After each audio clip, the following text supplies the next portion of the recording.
Marwari media आप देख रहे हैं। आज है 17 मई 2024 शुक्रवार का दिन और हिंदू तिथि बैसाख माह की नवमी है, लेकिन सुबह 8:49 के बाद 10वीं तिथि भी शुरू हो जाएगी। चलिए नजर डाल लेते हैं आज की बड़ी खबरों पर। शुरुआत कर देते हैं देश की बड़ी खबर के साथ। बड़ी खबर, कोविशील्ड के बाद अब कोवैक्सीन से भी साइड इफेक्ट के मामले सामने आए हैं। भारत बायोटेक की कोरोना वैक्सीन कोवैक्सीन के भी साइड इफेक्ट की बातें अब सामने आने लगी है। यह बात इकोनॉमिक टाइम्स के साइंस जर्नल स्प्रिंग लिंक में पब्लिश हुई है। एक रिसर्च के हवाले से लिखी है। रिसर्च के मुताबिक बनारस हिंदू यूनिवर्सिटी में हुई स्टडी में हिस्सा लेने वाले लगभग 1/3 लोगों में कोवैक्सीन के भी साइड इफेक्ट्स देखे गए। शोधकर्ताओं ने पाया है कि टीनएजर्स, खास तौर पर किशोरियों और किसी भी एलर्जी का सामना कर रहे लोगों को कोवैक्सीन से खतरा है। हालांकि कुछ दिनों पहले कोवैक्सीन बनाने वाली कंपनी भारत बायोटेक ने कहा था कि उनकी बनाई हुई वैक्सीन सुरक्षित है। प्रधानमंत्री मोदी ने भी वैक्सीन के 2 डोज लगवाए थे। लेकिन बड़ी खबर यह है, कोविशील्ड के बाद अब कोवैक्सीन के भी साइड इफेक्ट्स की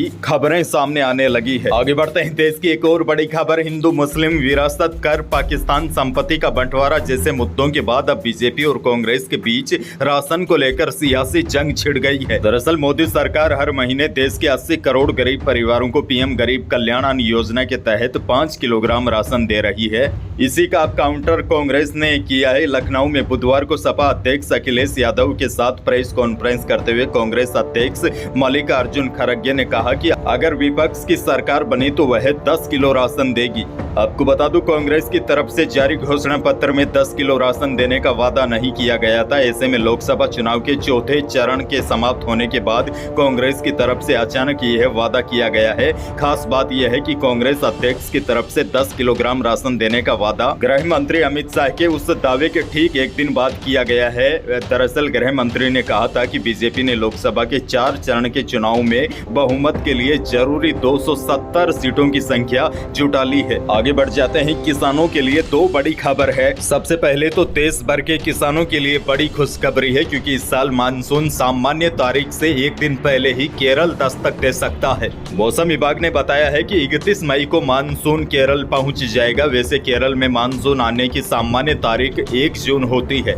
मौसम विभाग ने बुधवार देर रात यह अनुमान जारी किया है। घोषित तारीख से 4 दिन कम या ज्यादा होने की गुंजाइश रखी गई है, यानी मानसून 28 मई से 3 जून के बीच कभी भी आ सकता है। विभाग के मुताबिक बंगाल की खाड़ी में अंडमान सागर और द्वीप समूह पर मानसून के 2 दिन पहले यानी 19 मई को ही पहुंचने की संभावना है। मौसम विभाग ने पूर्वानुमान में कहा है कि 31 मई को मानसून केरल पहुंचेगा। मध्य प्रदेश में 16 से 21 जून तक मानसून पहुंच सकता है। राजस्थान में 25 जून से 6 जुलाई के बीच मानसून के आने की संभावना है। तो यह तो बात मानसून की हो गई, लेकिन इससे पहले बड़ी खबर देखिए। मौसम केंद्र जयपुर ने बच्चों और बुजुर्गों को घर में ही रहने की सलाह दी है। अगले 4-5 दिनों के पूर्वानुमान में 18 से 20 मई के बीच राजस्थान के कुछ शहरों में भीषण गर्मी पड़ेगी। राजस्थान के कुछ जिलों में तापमान 46 या 47 डिग्री सेल्सियस या फिर इससे ऊपर भी जाने की संभावना है। इसी को देखते हुए मौसम विभाग ने कहा है कि हीटवेव से बचने के लिए बच्चों और बुजुर्गों को घर के अंदर ही रहना चाहिए। यहाँ पर मैं एक और बात जोड़ना चाहूंगा। देखिए, भीषण गर्मी से इंसान ही नहीं बल्कि जानवर, पशु पक्षी भी परेशान रहते हैं। ऐसे में इंसान होने के नाते हमारा फर्ज भी बनता है इस भीषण गर्मी में पशु पक्षियों और जानवरों के लिए चारे पानी की व्यवस्था करे, ताकि गर्मी से पशु पक्षी दम न तोड़े। वहीं और जो हमारे घरों में पालतू पशु होते हैं उनके लिए भी हमें छाया पानी की व्यवस्था जरूर करनी चाहिए।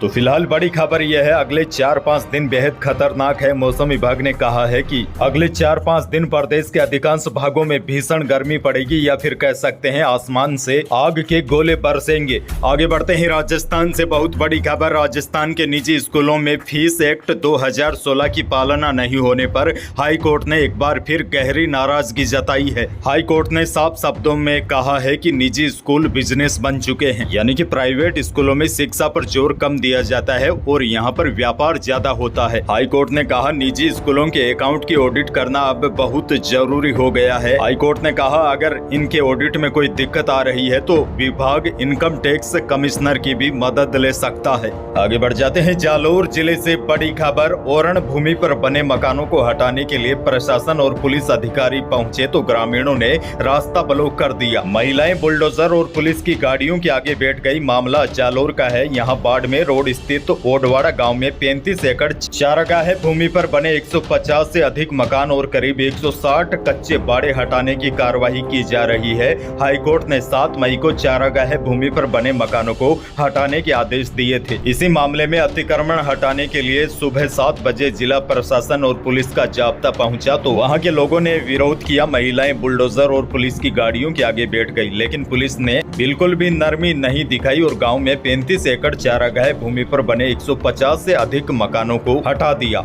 घर टूटने पर कुछ लोग बिलखने लगे, एक महिला तो बेहोश हो गई। वहीं प्रशासन ने लोगों को आज भी घर से सामान निकाल लेने का समय दिया है। कार्यवाही 3 दिन तक चलेगी। दरअसल आपको बता दूं, पहले लोग गायों के चरने के लिए जमीनें छोड़ देते थे, जिसे ओरण भूमि कहा जाता है। ओरण की भूमि पर न तो खेती की जाती है और न ही इन स्थानों पर पेड़ों की कटाई की जाती है, ताकि यहाँ पर पशु पक्षी आराम से विचरण कर सके। लेकिन सवाल बड़ा ये भी है, अगर यह मकान ओरण भूमि में बन रहे थे तब प्रशासन कहाँ था?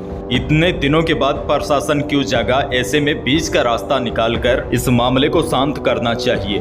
आगे बढ़ते हैं, बड़ी खबर। डूंगरपुर जिला प्रशासन की नई पहल, अब वैवाहिक आयोजनों के लिए छपने वाले निमंत्रण पत्र में बाकायदा दुल्हा दुल्हन की जन्म तिथि भी अंकित करनी होगी, ताकि दुल्हा दुल्हन की उम्र की जानकारी सामने आ सके। यदि किसी जगह बाल विवाह की तैयारी हो रही हो तो उसे भी समय पर रोका जा सके। लेकिन आपको बता दूं, यह कदम तो मुझे कुछ खास प्रभावी नहीं लगा, क्योंकि निमंत्रण पत्र में तो कोई गलत जन्म तिथि भी छपवा सकता है। तो पुलिस को कुछ और कदम उठाने होंगे अगर वाकई में बाल विवाह को रोकना है तो। बहरहाल आगे बढ़ जाते हैं, बड़ी खबर। पंजाब में जारी किसान आंदोलन की वजह से उत्तर पश्चिमी रेलवे ने कई ट्रेनों के रूट में बदलाव किया है। 14 ट्रेनें 3 दिन तक रद्द रहेगी। इनमें राजस्थान की भी 4 ट्रेनें हैं। वहीं राजस्थान से संचालित होने वाली 10 ट्रेनों के रूट में बदलाव किया गया है। वहीं किसान आंदोलन की वजह से श्री गंगानगर से ऋषिकेश और चूरू से लुधियाना जाने वाली ट्रेनों को एक बार फिर 3 दिन के लिए रद्द करना पड़ा है।